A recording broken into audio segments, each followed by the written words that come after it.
For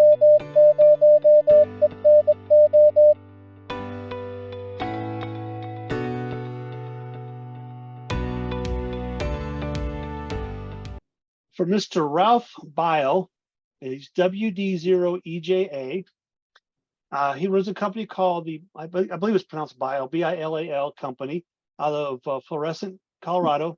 That's just a little bit, I believe that's a little bit west of Colorado Springs.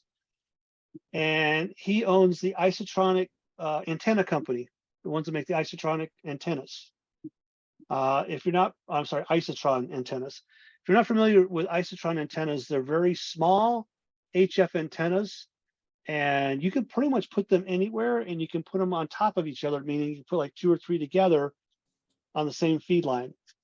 So like a 2040 80 or 2040 6 or 10, 15, whatever your combination you want to be. I think they recommend usually no more than 3, possibly 4. I think he talks about it in his presentation. But he sent me a presentation. He wasn't able to participate with us this evening, but he did send it, so I'm going to try this. Well, thank you for letting me do this presentation by recording. We got it. My name's Ralph, and my call sign is WD0EJA. Yeah, it's faint, but I can hear it. I received my first license in 1966. Yep. And then it was WN9SHB. And then it was changed to WA9SHB. And moving to Colorado in 1974, the call was changed to the current one. I'm being assisted by my wife, Kim. Her call is KF0EMW. She's running the camera. I started working on this project in 1975. And in 1980, I thought I knew what I was doing and started our current business. We have supplied antennas internationally, both for amateur and commercial use. Well, now let's get down to some of the fun stuff here. How does it work? Well, first of all, what is an antenna? It's a device that couples RF energy into the atmosphere. Most antennas we use work because they're resonant. What does that mean? Well, it's similar to a tuning fork. A tuning fork, if you hit it, gives a certain tone at a certain frequency.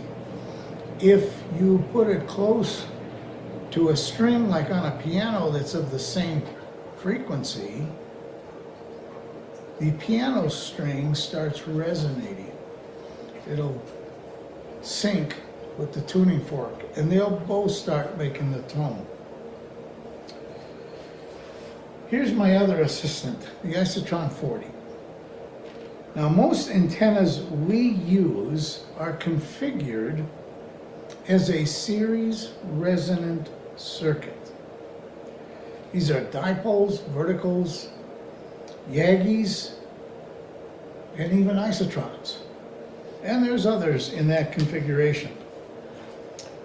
The other configuration is a parallel resonance circuit.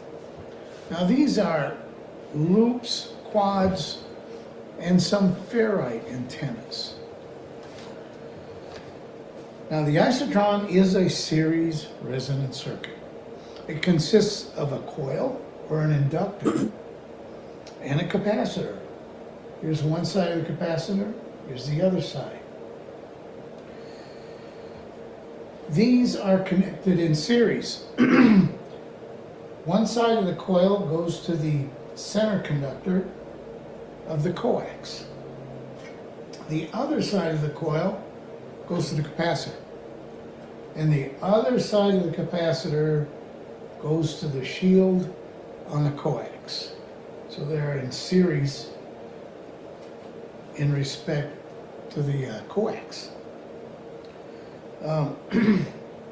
We have circuits like these in our radios, series resonant circuits. Well, what's the difference? Well, electrically, nothing. Now here is a series resonance circuit, let me put it this way, a coil and a capacitor in series. Something you could find in your radio. Electrically, these two are doing the same thing. The inductance side develops a resistance when an oscillating current is put across it. The same with this one. And the way this works, as frequency increases, so does the resistance of the coil. We call that inductive reactance. It's measured in ohms, so it is a resistance. It is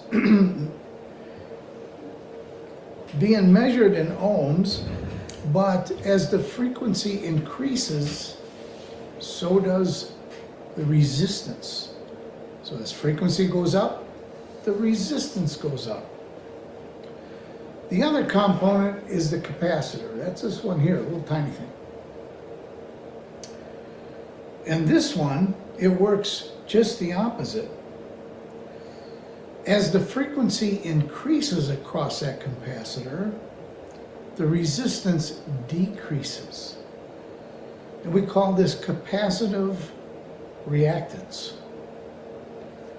So, as one resistance increases, we have another one that decreases. And when we hit the frequency where they're the same, we have that wonderful world of resonance. Things happen when those two become the same. This is where the antenna comes alive. Now, on a series resonance circuit, the resonant point, right at that resonant point, where the two are the same, the resistance, or we can call it impedance, is at the lowest value. Above or below this frequency, the impedance increases and it becomes a reactive circuit. At resonance, the voltages on a series resonance circuit cancel. And therefore, it makes a high current circuit that can go through either the antenna or the series resonance circuit. Now, in a radio, the series resonance circuit, this little thing here, develops a resistance that's very low, almost 0 ohms. It puts current through it to the maximum. The only resistance on it is the resistance of this little coil, which is next to nothing. Now, why don't we use this instead of this on our towers? Well, if you had this on your tower, it certainly wouldn't impress anyone. And it wouldn't work also. Why? Because this thing has developed at resonance a very low resistance. This resistance we can also call radiation resistance. It's near 0 ohms. And because the pure resistance is so low, it allows a circuit to go through it, or a signal to go through it, but it radiates very little. This is good for our radio circuitry because we may want to couple a signal from one circuit to another and filter it like through this series resonance circuit. Now, as you make the coil bigger and the capacitive plates more open, you start getting a higher radiation resistance. Well, what does that mean? It means that at resonance, when it's supposed to be the lowest resistance, you're going to read some resistance. And as you get them bigger, you're going to find it's going to increase to 25 and even 50 ohms. Now, once you get into that 25 ohm area, you got an antenna that's working fairly well. However, to maximize it, you get it big enough to where it will be 50 ohms. If you go any bigger, it really doesn't increase much. So 50 ohms is where it peaks out. Now at this point, the antenna has really gotten to full efficiency. The way we measure it is we take the 50 ohms and we divide it by 50 ohms plus the resistance of the components in the antenna. Well, the component in this antenna is a coil, and it only has 16 and a half turns of a number 14 wire. So the resistance is very low. So we're running at almost 100% efficiency. Now you have a working antenna. The dipoles do much the same thing.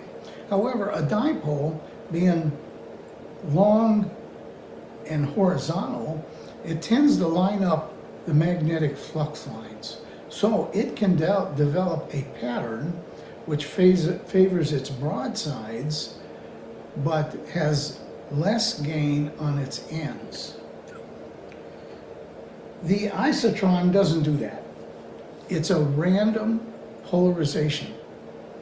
Now, that can be an advantage because the random polarization tends to make reception with less noise, even less noise than a dipole, still maintaining a good sensitive receive.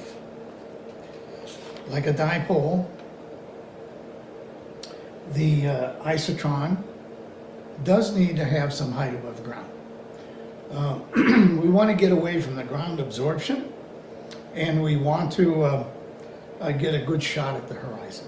So 30 feet, the Isotrons work quite well.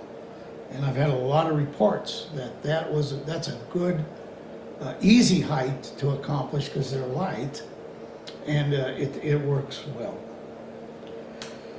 Well, for the past 43 years, we have supplied antennas and successfully were able to get stations on the air from a very challenging situation. In fact, some of my customers have surprised us.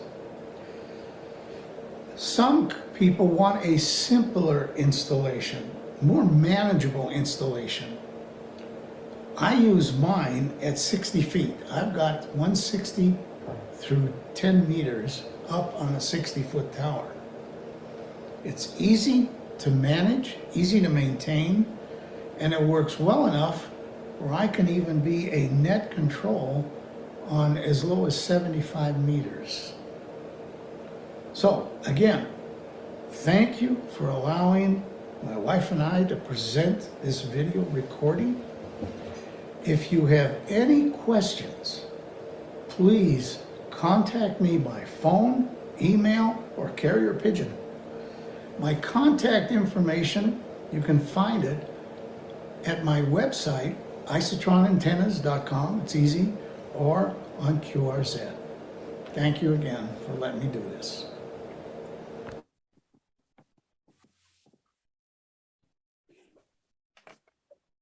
Oh, I think I'm double muted. There we go. So, again, Ralph is down in Southern Colorado, so it's, he makes them right there down, and so they're American made, which are really nice.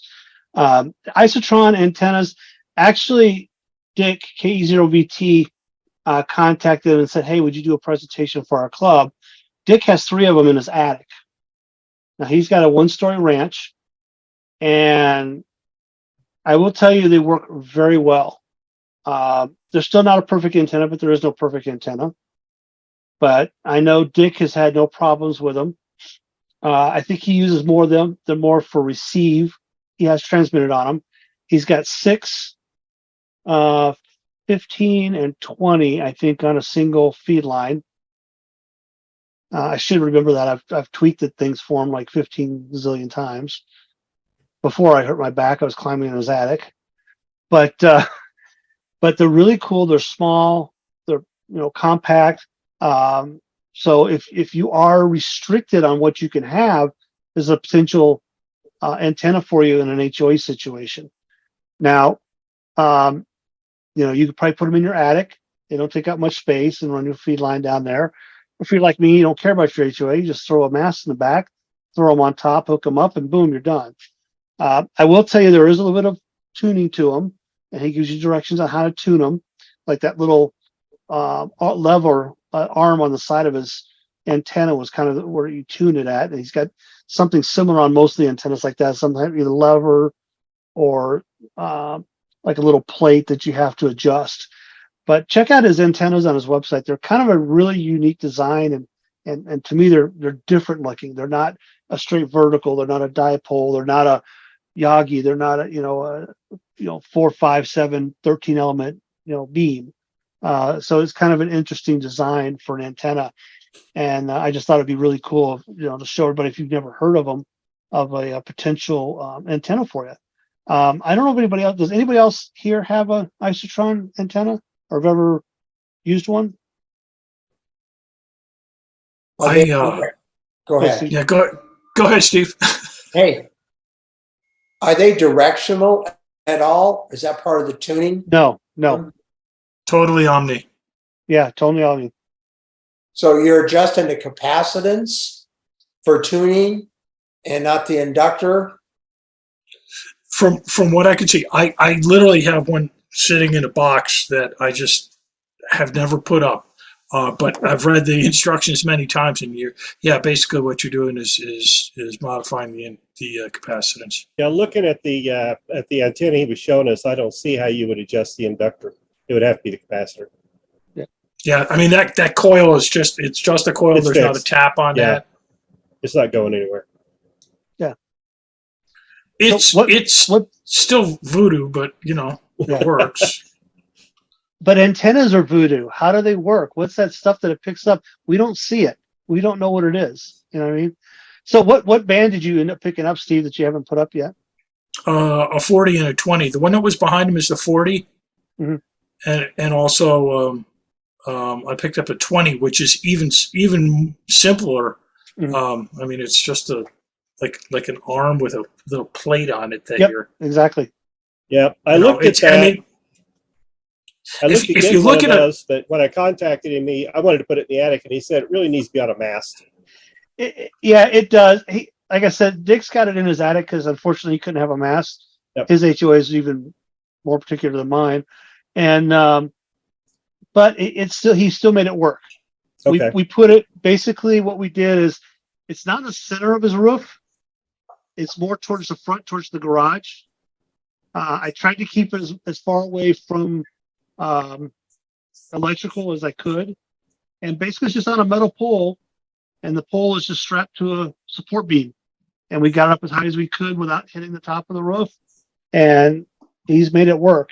Like I said, still not the perfect situation, but in a pinch, if you need to get on the air, and to be honest, if you look at them, they're not super expensive either. I mean, they're what, 100 something, 149 or something, I think, for the 20 or 40. You can buy a set of like 2 or 3 of them together for 200 something. And you can use single feed line to it, and then it's got some ladder line, or actually some twin X that goes, the window line that goes between the different antennas. Yep. One of these days it's magic. You guys got a pictorial of it so we can kind of visualize it between what a 20 and a 40 would look like, and kind of. He's got it on his website. Yeah, it's on his website. Yeah. And the 20 doesn't look anything like the one he showed. Now, hang on. Let's do this. Let's have some fun. I'm going to bring up my screen shared again really quick. and let's go to his website. How about that? Good idea. Here we go. Everybody see my desktop, hopefully. No, it looks like moose antlers to me. Yeah, I know. There we go. Isotron Electronics. There it is. So this is his 40 meter, which is what he was showing before. Here's the product photos here. So that's the 160, the very top here. Well, this is the 160 bottom assembly. So this, I think, is the 160. This one here is the 80 or 60. And you notice they're a little bit bigger, and then it kind of gets smaller as you go through the bands. Here's a 40 or 30. I guess you can tune it either way.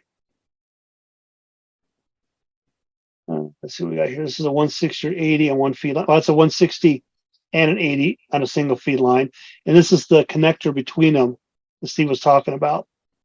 It's like a ladder line that connects them together. Let's see, here's a 40-80 combination. You see how one's bigger than the other one? Trying to see, oh, this is the 40-20. So 40 is on the left, 20 is on the right. Yeah. That's what Steve was talking about. Yep. And I will tell you, once you get that thing tuned, it's great. Getting to that point can be a real pain. Maybe it's because we're in the attic. Well, also, you're tuning it with the capacitance. So yeah, you being near it also changes it. And if you're putting it up on like a push up pole or something, yeah. I tried it once or twice, and I didn't have a tuner at the time. I mean, I didn't have a antenna analyzer at the time, so it was just like trying to tune in the nulls. But yeah, I mean, once the weather gets nice, I'm tempted just to see what I can do. Yeah, and if you got something like maybe the 20, I wouldn't say the 40. That looks a little big, but maybe the 20. If you get it tweaked. You could probably throw it on one of those aluminum poles, like the old Army ones, throw it up 16, 20 feet, and you could probably make some contacts with it, like an Apoda or something like that as well. Now they got the 2015-10 here, and that's similar to what KE0VT's got, but I believe his is 20. I want to say 15 and 6. So, and we have it kind of in that configuration on a pole in his attic, and then it kind of just leans against a stud. And you can see how they have the, one's just got a rod there, one's got like a rod and a plate at the end, one's curved with a rod and plate with a reflector plate there. Like I said, it can be a little challenging, but they do work. Here's a 20. There's a 17. See how they kind of get smaller. And I believe he makes all the way down to a 6. Yeah, here's a 6. But, again, they're smaller and more compact. They're not, a lot of wires and stuff all over the place. So if you are restricted, this is a possible solution for you in an HOA type situation. So the whole subject of antenna physics is probably one of the biggest mysteries in ham radio. Hardest to understand. If you attempt the math, it's just mind-boggling. I bought the ARRL book on antenna physics, and I didn't get past page 2 as far as the complexity of the analysis. So he talked about a series resonance circuit and positive reactance and negative reactance, zeroing each other out at resonance, and all that's very conventional stuff that's basic circuits. But he never touched the subject. Why does this thing radiate? Why does it couple energy from the metal pieces to the atmosphere? He never touched that subject, and it's a mystery to me. I've used lots of compromised antennas, and you're right. Let's have some fun and don't worry about the perfect antenna. But this one just seems a little bit like snake oil to me. Well, it could be. I he doesn't understand even why it works. You know, maybe because he said he was working on it for 5 years, starting back in 75 or something like that. So it could be he doesn't understand the physics himself. He just got it to work and doesn't really know the physics. But I have no idea whether he does or not, but it's entirely possible. That could well be. If you read a lot of articles about antennas and QST or whatever, you know, an awful lot of people are using the, ESNAC antenna modeling stuff. And so they just experimentally try things until something works without really understanding why. But that seems to be a popular approach these days, is use that modeling software. Or some people just like to play because it's a hobby and we have fun with it. Speaking of antennas that I didn't think would work, and actually I came up with a cool little antenna system myself, is I took it wasn't a used paint can, but I bought a Home Depot metal paint can, drilled 4 holes in it, made myself some radios, 33 feet, 3 of them on each. So there's 4 radios, or 4 sets of radios with 3 33-footers on each one. Threw it in my backyard with a mag mount on top, connected a ham stick on it, and I made contacts to the East Coast on 20 meters and 40 meters. Wow, that's incredible. And it was sitting on the ground. So of course I had the radios to help with the reflection stuff. But just playing around and doing stuff like that, it worked. It wasn't perfect, had a lot of noise, but I think that was the time I actually contacted the boat in Chicago on Lake Michigan for boats on the air. So and that's the thing I like about this hobby, and this is why we get into it. We can do whatever you want, go play with it and see if it works. It works, great. If it doesn't, well, you take it. We don't spend a lot of money on it usually. Put it aside. We'll go find something else and see if we can get it to work. I mean, who knew that you could hook a piece of wire to some type of balun and connect it to your gutter, which is metal, and talk to people around the world off of your gutter. Not perfect, but it works. Yeah, I'm in an HOA, and I have a long wire. Wrote a Python program to calculate all the non-resonant links for the bands I'm interested in, because my antenna has to be hidden; it can't show up from the front. And I run it up and around, and it isn't even a straight antenna; it just goes around under the siding. And I wound a balun for it, and I wound a coax for it, and it works. It tunes up. I've worked 30 states with it.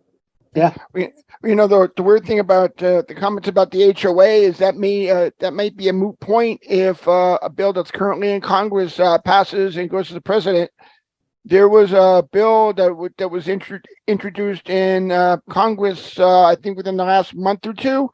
I'm not sure which one it is, but it is the gist of it is to do away with the HRO or the HRA restrictions on amateur radio. And if that passes, amongst other things, it's going to help those of us who are in areas where they can't put up antennas. Yeah, I may get myself a 30-foot pole then. Yep. I got a 30-foot tower waiting for me. All I got to just put together and put it up. Yeah. So You're talking about Home Depot. My 6-meter antenna is in the attic, and I made it from 2 pieces of that carpet strip that you put between the edge of the carpet and a wood floor or something, basically at the edge of that. I just took 2 of those, made a dipole, stuck it up in the attic. It's not great, but it works. There you go. Yeah. Hey, thanks, Steve, for finding the House resolution. I knew it was something like that. I just couldn't remember it offhand. Hopefully it'll pass, but it sounds like we've got some friends in Congress. So, well, the ARRL has a lot to do with that as well. So, yeah, definitely. Half of the HOA guys, they don't understand aerials. I've seen a lot of HOA contracts and stuff that says aerials are allowed, especially in our province here. And the president, vice president, or the HOA board members, they don't understand that. It's like talking Greek to them. Oh, I don't want to look at it. So it's education. It's education. Steve, I think it's a little bit more than that. I think it's not so much the aerials or the antennas. I think it's and it's not just the HRAs. It's they don't understand ham radio. Period. You know, you got landlords, even in small complexes like where myself and my wife Arlene live, which is just a sixplex. You know, just 6 apartments here. But we have a landlord that refuses to let us put up anything on the roof unless it's a satellite dish, and even then he argues with us. See, they understand, Dave. They understand satellite dishes. Yeah, because that's commercial use. yeah, and yeah, they exactly. understand that. Yeah, And they don't understand ham radio. Yeah. Well, yeah, I think for most of them it's an aesthetic problem. They don't want anything unsightly, in their Yeah. opinion, unsightly. I mean, Yeah. our HOA, I can pretty much do anything I want in the backyard, Yeah, as long as it Yeah. isn't visible from the front. But a 30-foot tower, it's going to be visible from the front. yeah, Well, and the other thing is, it's not like we're, you know, most of us aren't going to go out and put a 60, 100-foot tower in our backyards no, with definitely a not. 5, 7, 13 element hex beam on it. We're just not going to do that. No, Okay. If we own our own piece of property and bought our own, you know, and had our own house, yeah, we probably would do it. Living in an HOA, we're not going to do that. We're just looking for something that's going to give us a little bit of height and be able to get us away from the ground, so we don't get that ground absorption, and be able to make contacts around the world. And you know, whether it's, you know, a 30-foot tower with a small rotatable Yagi on it, that may work, or a 28-foot vertical, or hell, I'm getting ready to go put my DX Commander up in the backyard here before too long, and I think it's 33 feet. Yep. But I'm going to hide it in the trees. It's vertical. It's a vertical fan antenna. I'm going to go hide in the trees, so that won't be a problem. But you know, it's not like we're looking to do anything crazy for the most part. Right. We're not going to have a bunch of wires coming from our towers for the most part, things like that. And I think that's what a lot of HOAs don't understand. And I understand they want everything to look nice. Well, I it's not understand just eight. Well, it's and not for an just eight. HOA, I think for an HOA, the vision they have of an amateur radio antenna is a 160-meter thing that takes up the entire backyard. And yeah, people do those, but I don't, like you said, I don't think most of us would want to do that. no. It's not just eight. It's not just HOAs. It's Boulder County. You know, I know a guy who, you know, owned his own, I don't know what it was, 10 acres, well away from everybody, no HOA, and, you know, Boulder County zoning still thought that they ran his property and wouldn't allow him to do a reasonable antenna. So it's Ed, not do you know? it's not you know just the height? HOAs. There is a height limitation, and Mhm. and I don't know the rules and regulations, but something about 50 feet is definitely an issue in Boulder County. Yeah, it's But used to be in the old days, it was so many feet above the nearest man-made structure. Yeah. But they wouldn't let you put up a 150-foot chimney to get around it. Well, they have helicopters and they have other air stuff that's in the air, and they just don't want any interference or whatever. But I think, guys, it's just all education, and I hope that once this thing passes, we can educate the HOAs so they'll understand what our purpose is. It's not like to run rogue, but it's just to educate them on what we're doing, how we're doing it, what we're doing for emergency communications. And then I think we can sell it. Yeah. We'll see what happens. It's going to be interesting. So everybody keep an eye on that. And Yep. see what happens. So I don't have all the answers to all this, but if anybody's got a question, I can try to answer, or like he said, you can contact them. I know Dick is contacted Isotron antennas multiple times, because I know he contacted them directly when we had issues tuning the thing. And I guess it was missing a washer or something. We ended up putting a different washer in, and it ended up helping. So, you know, there's always little tweaks and things like that to make it work. Again, yeah, outside's always best, but guess what? You know, he says 30 feet's the best, but compromise, throw a 20-foot mast attached to the side of your deck, put that out there, and anybody says anything, call it a bird feeder. You know, I mean, who's going to know the difference? They're going to see it from the front of your house. So, you know, and again, like I said, I'm kind of the better to ask for forgiveness and permission. I've got a 24-foot mast attached to the back of my house right now with a dual ham stick dipole on it, doing 20 and 40 meters. So, and you can't see it from the front of my house. But and it's been up for going on almost 3 years now. So I'm waiting for somebody to say something. But, again, it all depends. And I know sometimes it's harder for some of us to get stuff up, but play around. That's what's cool about the hobby. Find a new way to build an antenna. I saw something online where somebody did a long wire in their room and just wrapped it around the edges of the room. And I think they actually did it a couple of times, and they were making contacts. So, of course, I don't think I want anything that close to my head at 100 watts, but that's just me. No. But that's the thing about antennas and radios is play. Go out there and have fun with it. Learn something new. Like I said, I didn't think this paint can with 12 33-foot, 12 33-foot wires sticking out the sides of it with a mag mount on top with a ham stick would work. Guess what? It worked. Granted, I had to use an antenna tuner and I tried to as much as I could, but I still made contacts.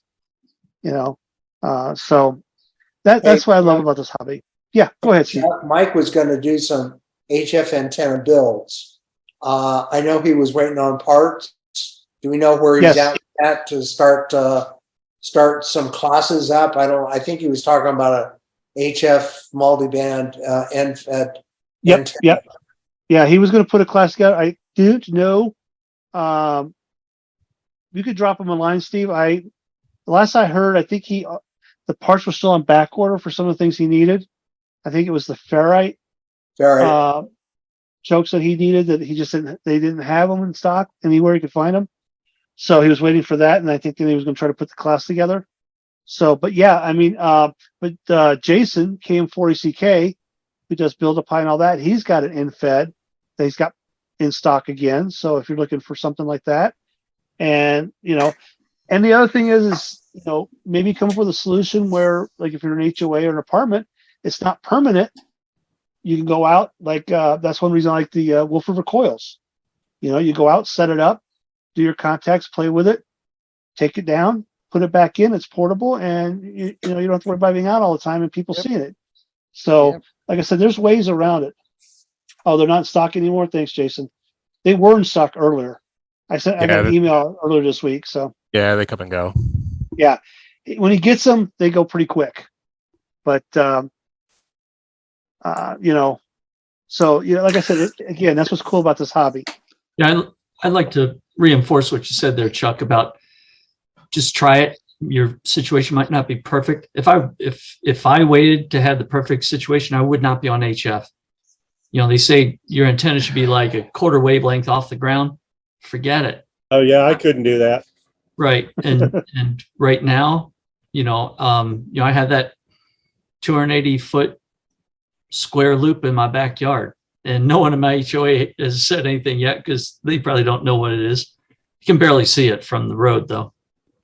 But yeah, I mean, just do it, try it. And that my first antenna was an end fed, which went from the back of my house to my back fence.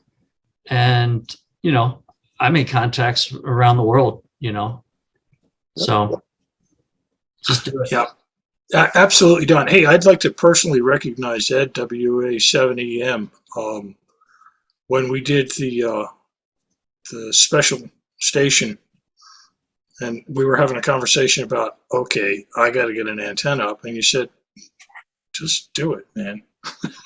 Basically, and you know what? I have an infed half wave that's, I'm fortunate. I'm finally not in an HOA area, but I mean it's tagged up about 20-foot ladder, and as far as I can reach up on one tree goes down to the fence.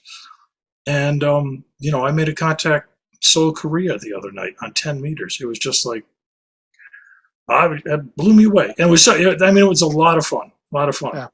I mean, mind you, 10 meters is doing real well right now too. So just to let the board know, or just to let the guys know, ARRL has an end-fed multiband it is a little on the pricey side. I think it was $80 with tax, but I've got the kit here and I've still got to put it together.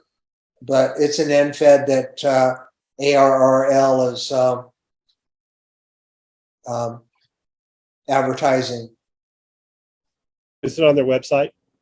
Yes, it's on the website. It's multi-band. It's either 4 or 5 bands, 20, 40, 60, 80, maybe 10. I forgot for Yeah, kit. it's 10, 15, 20, 40. Yep. Looks And it's like. a kit, $60 in tax and shipping or whatever. And you put it together as a kit. It's got the ferrite and the circuits and a box and that kind of stuff. And I just have to close the door, tell the wife I'm working, and get it done. There you go. I'm thinking about playing with alligator clips, metal coat hangers, and a long wire to see what I can do with it. So I put that kit together. It was pretty easy. And there's also 2 different people that have like YouTube series, like a 3 video thing that's like step by step, where it makes it super easy to put together. Is that the ARRL one you're talking about? Yes. Okay. And there's a step-by-step on ARRL. If you look at that, it'll give you a step-by-step on how to put it together. It's just, it's pretty tutorial. I think it's more text orientation. I don't think there's any YouTube or anything with it, but it looked pretty easy. cool. Good conversation. That's what this is all about. I appreciate it. Yeah, I've been looking at the new HRO catalog, and there's some interesting stuff in here in terms of antennas, but I'm not sure if anything really fits the use anywhere category. Well, and again, David, like in a situation like yours, that may be where you need to go with something that's portable, Yeah, where you use it when you need to, and then you take it down, you bring it Yeah. back in the house or whatever, and put it back out when you're ready That's to get probably- on your again. in my case, I think that's probably what I'm going to have to do, at least until Arlene and I get around to moving, because our lease is up in May, and we have pretty much already said that we are probably not going to be signing another lease where we're located. So we're already starting to look. Where we go yet, I don't know, but we are starting to look.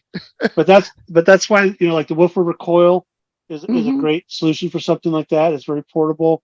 That's why I got it for our Go Box. Yeah. Things like that. I just actually Woofer Recoil just came out with a dedicated, I think it's a 20 or 40 meter coil. It's 40. They call it the 40, They call it yeah. 40-40. It's 40-40 with the 213-inch retractable thing. So I picked that up as well. So I'm going to try that out one of these days and see how that works out. Yeah, let me know, because that actually might work out. And I'm actually starting to look Arlene and I are actually starting to look at other areas in terms of our housing situation. We're actually looking at Firestone, Frederick, Thornton, North Glen, manufactured housing, rent-to-own houses, that type of thing. So if you know of anything in the area, guys, let us know, because we're definitely looking at leaving in our area. Come out, Firestone, Frederick, the Kono. It's great out in this area. Yeah. And there's more room. I told Arlene one of my requirements is I definitely want more room, because I want to be able to put up an antenna. Yeah. Well, some of the properties aren't the biggest out here, but you still get decent size, and it's Wells County. Yeah, so. That's true. Not as many restrictions as Boulder. There's a manufactured home community east of Home Depot on 119. Eagle Crest. Yeah, there is. Well, there's two of them. And and I know there's a ham radio operator. I was looking in there for my son once, and I saw an antenna, and I talked to the guy who's a ham radio operator. Actually, he was a little suspicious of me when I stopped. I was on my motorcycle, and I said, "Are you a ham?" And he's like, "What do you want to know?" Yeah.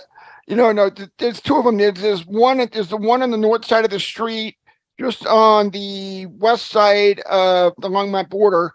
as you approach County Line if Yep. you're coming east, and then there's one on the other side of I-25 as you're going into Firestone, Frederick, as you're getting close to Colorado Boulevard.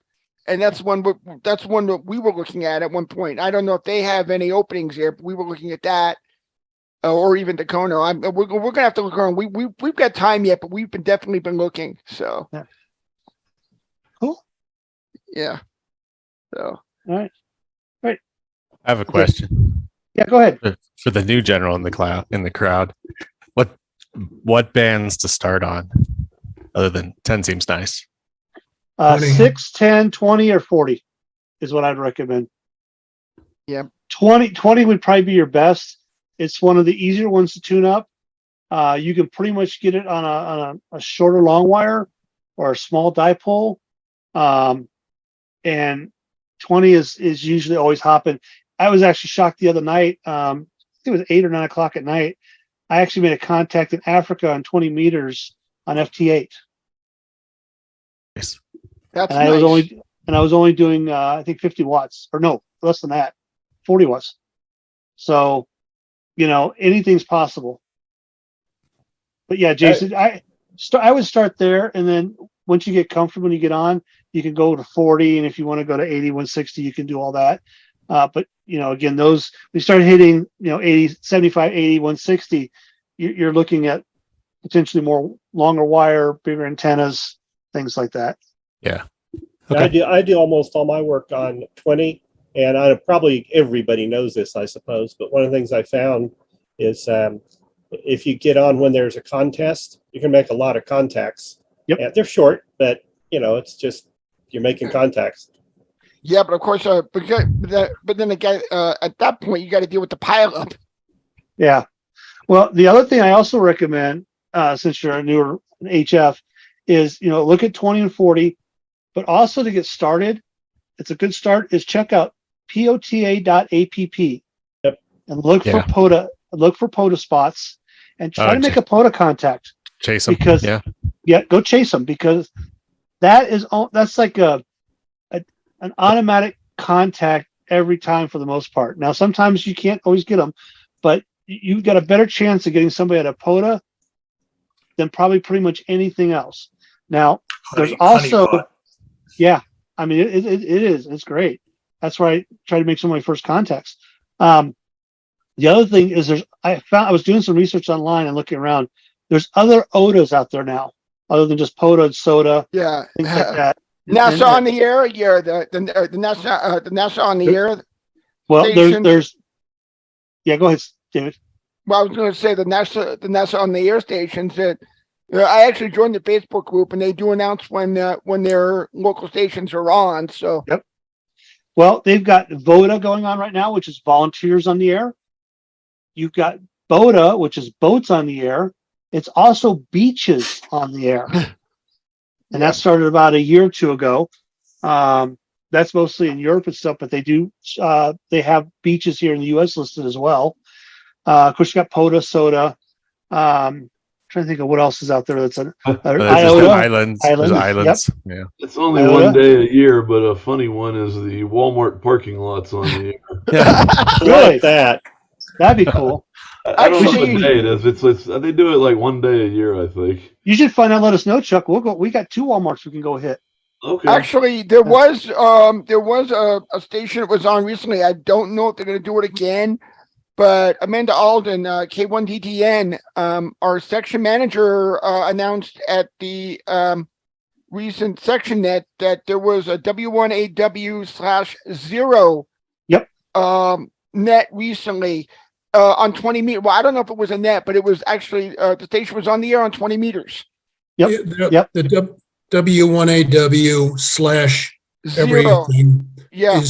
they're coming on this year. That's, trying to bring focus on the ARRL volunteers, Yep. specifically section managers, but other higher up positions. Yep. W1AW/0 is on right now. W1AW/3 is on right now. Another one is like, find special events as well, Jason. Like there's the 13 colonies that'll be coming up at the end of June and July. Okay. You know, Indianapolis will be kicking off again Yep. here I soon. was just going to say that the NASCAR thing. Daytona Beach for the Daytona will be coming up as well. They usually transmit from there as well. So there's all kinds of cool things that you can go out and find and get on HF. And the biggest thing is, one, either try to find them at an off time and just listen, because if it's quiet, get in there. You got to pile up, and and some of these pile ups, I've gotten through once or twice on just my little 100 watts, but it is a little bit harder if we're just doing basic 100 watts on some of these pile ups. But you can do it. It just depends on how they're receiving and how you're transmitting. But go out and have fun with it, and get on the air and see what kind of contacts you make. To be honest with you, Jason, I had a hamstick dipole in my backyard. Actually, it's just a hamstick mag mount one time, sitting on a metal sheet tray in my backyard. I talked to a guy in Loveland for about 20 minutes actually I think it was 40 meters. He was shocked as much as I was that we actually contacted each other. So again, that's what I love about the radio, and everybody that joined and saying good night. Thank you very much for everybody joining. Is go out and have fun, play with it, learn things. You'd be surprised what you can do and try to make happen. Is everything going to work? No. Thank you, Chuck, for the Walmart on the air. We'll have to find out what that is. I didn't even know that existed. Yes, WMPLOTA.org. Walmart parking lot. In the past, on the air. The first weekend in July. So last year it was July 2nd, a midnight to midnight on UTC time. That looks like fun. We're gonna have to think about that, everybody, because we got two Walmarts we could go cover. We probably just have to get some kind of permission from the Walmart manager. Find some corner of the parking lot where we're out of the way. You know what? Most of the time, those guys don't care. And if we want to go ask permission, I'd be more than happy to go talk to a manager. I've talked to more Walmart managers in my lifetime than I care to even think about, because I've held special events in their parking lots, like shredding events and stuff like that, for another nonprofit organization. So that's not a big deal. Walmart managers don't scare me at all. Plus, we actually have, he's actually a club member, I think, again. And it was an N0 CTO, something like that. I think his name is his call sign. Rich out of Dacono works for Walmart. So over here on 119 on the Kim Pratt one. So I could talk to him and find out. That wouldn't be a problem setting it up. So yeah, but cool. Has anybody got anything else topic related or? Oh, they have a Waffle House too, huh, Steve? We got a Waffle House. We could do Waffle House. Yeah. In fact, Arlene and I were just there at that Waffle House recently. I don't know if they have a Waffle House on the air, but it wouldn't surprise me. I would thinking I wouldn't surprise me if there's a Super Bowl on the air, though. Well, there might be. You never know. Oh, cool. We'll have to check that out, Jason. Yeah, and this is the kind of stuff as a club, go out and find out about it. This is the kind of stuff the club can participate in that I think would be a lot of fun. And again, we're a fortunate club where we have radios that we can use. We've got a portable radio system right now. All you got to do is, good night, Stuart. Thank you. Thank you. If you're a club member, take the test, read the documentation, take the test, and guess what? You can check it out and use it. It's got an ICOM 7300 in it and a D710 GA. And it's all set up with antennas and everything. You can't ask for anything better. Most clubs do not have stuff like that.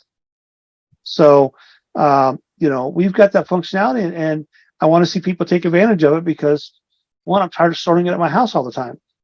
I use it on occasions just to make sure it works and charge the computer and stuff like that for it. But that's what we, that's what we offer as a club member. So, but thanks everybody for all the comments and suggestions and stuff like that. Do appreciate it. And anybody got anything else they want to bring up? Who's left? I just wondered, did you get your DX Commander put together before you had your surgery?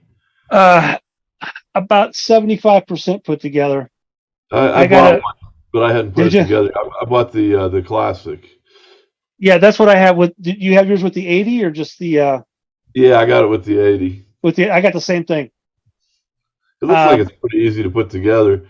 It He's got is. those new clips there. Look like they're gonna hold it together better. Yeah. I got most of the stuff cut. I think we cut 30 meters instead of 80 meters though. So I need to cut an 80 meter length. And we had it all kind of put together. I haven't got the radios cut yet and spliced together. But I did go out and buy some more extra bungee type material just in case. Because I think I cut some of my, I think I cut some of mine a little bit too short. But I still have plenty of wire for my radios and stuff. I just got to figure out what configuration I'm going to do as far as radios go. But yeah, if you want to get together one day, Chuck, we can, I can show you what I have with mine as far as put together. And we actually had a little, if you want, Chuck, a better idea is pick a Saturday, second or fourth Saturday of the month, and invite a couple people. You can use the Clover building and have a DX Commander antenna build party. That's what I did. And Bob Smith helped me out, N0ZFB and Mike. So W0KKI, we all got together and stretched it out inside the building, put it on some tables and put it together. Yeah, and Chuck. it was a lot of fun. Chuck, I'd be up for giving you a hand with that. Okay. So would I. That actually sounds like fun. Okay, we'll figure out something when the weather gets a little bit better here. But Yeah. Yeah. Oh yeah, that. Or if you need another place and we can't get the Clover building, let me know and we'll try to find you another place to put together. Maybe I can get a Walmart parking lot. We can use. Thanks, Pat. Enjoy the warm weather, buddy. Have a good night, Pat. 73 to you. Be safe down there. But yeah, and that goes for anybody. If you're building an antenna, stuff like DX Commander, or you want to experiment, have some, just throw it out there to the club and see who's available, and let's get together and do it. Because that's what this is all about, is camaraderie and having fun and experimenting and doing what we do best and trying to get on the air.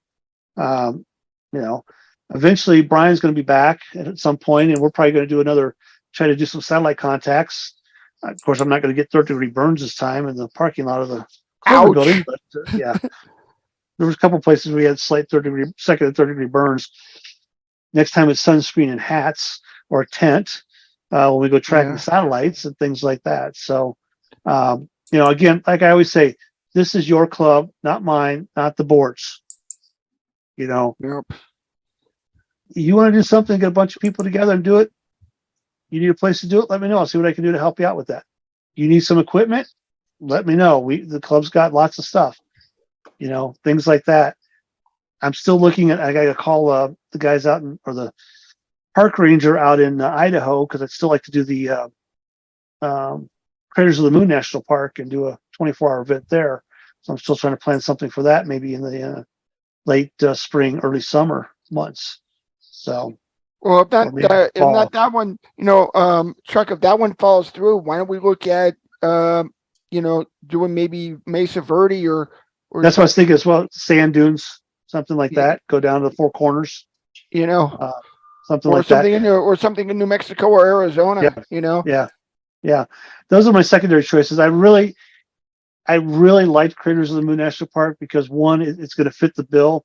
It's a beautiful view. You're welcome, Elliot. Hey, you know what? Anytime.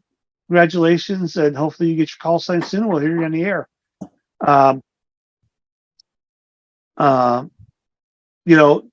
It's there's no noise out there. There's no light pollution. It's just really unique. Like I said, it's the one place where I saw the Milky Way for the first time and stars, and I saw more things moving in the sky than I've ever seen in my lifetime. And it's not that far. It's a 10-hour drive.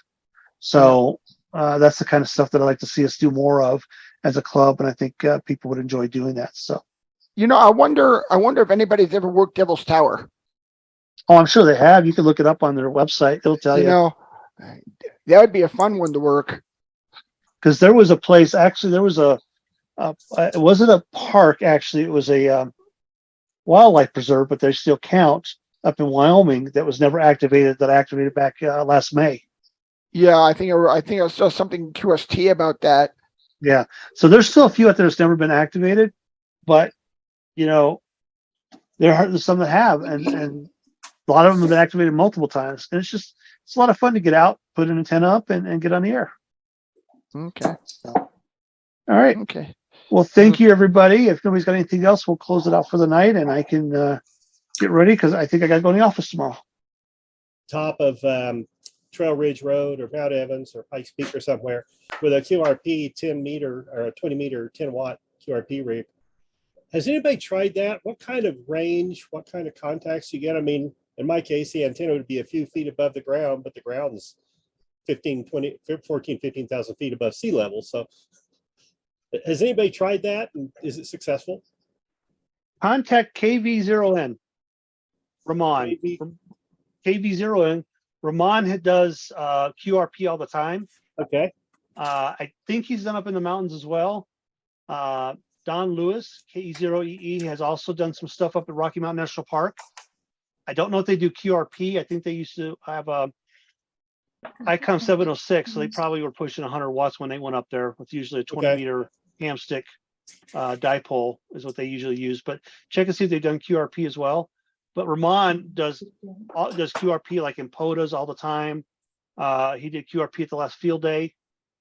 So he really likes the QRP stuff. So he's probably unless anybody else just wants to volunteer or does it, he's probably the best person to contact that I can think of that would be able to help answer that question for me. Thank you. This is just an experiment, so I'm going to see how it works. Well, I can tell you they did QRP at the turf farm up in northern Weld County for the Boy Scout Jamboree this year. And that was sponsored by WARS, the Weld Amateur Radio Society. Which next year they're going to do it again this year. So I'll be looking for volunteers if you want to go out and help get the Boy Scouts and I had Girl Scouts there too, and Cub Scouts, get them on the air talking. It was a lot of fun. But one gentleman had a DX commander and was doing QRP, and I think he was making contacts all the way to the East Coast. I don't know if he made any foreign contacts. I think he made some Canadian contacts and maybe some South American. I didn't do anything. So we'll put Mr. Doug on mute there. So he would probably be one of the better contacts for you. Okay, thank you. Go ahead. At WA7EM, if you spot yourself on the POTA website, everybody and their mother will come looking for you and you'll have a pile up. If you don't in your QRP, you'll have a tough time because very few people will hear you or know enough to patiently listen at your frequency. So it's just a night and day difference if you register yourself for the POTA website. Okay. Yeah, I've worked a lot of POTA stations. They do tend to get pileups. They do. And if you forget to spot yourself, the first contact you make, ask them to spot for you. And that works as well. We did that at one of the POTA events last year. I think it was last year. And we started getting people. We didn't even spot ourselves. Somebody else did it for us. And we started getting contacts. I think we made, 75, 80 contacts a day or something. Yeah. But so, yeah. And speaking of which, yes, I'm still planning some POTA events this year. I'm planning an event once a month this year. I still have if you'd like to be a net control 5 times for the year 2023, get a free year's membership to the club. So all you do is do the Tuesday night or the Thursday night net, run those for 5 times a year during the year, and you get a free year's membership. So let me know if you're interested in that, and we'll get you booked, and contact myself for the Tuesday night net or Jerry N0OUW for the Thursday night net. He'd always like somebody to take over that net for him 5 times a year, wouldn't you, Jerry? Because Jerry's doing it all the time. And I'm fortunate enough I have at least one person helping me out once a month on the Tuesday night net. So yeah, anytime, get in touch. Our nets will probably be some of the easiest nets you'll ever run. And it's but it's a good experience. So I know a lot of people like it for the experience because if you get into Aries and things like that, you'll or do an event like a parade, stuff like that. It's good to have that knowledge and have a chance to do it right or practice before you get to do it right for the first time. So anybody else in the club that's got a question, anything they need to bring up really quick?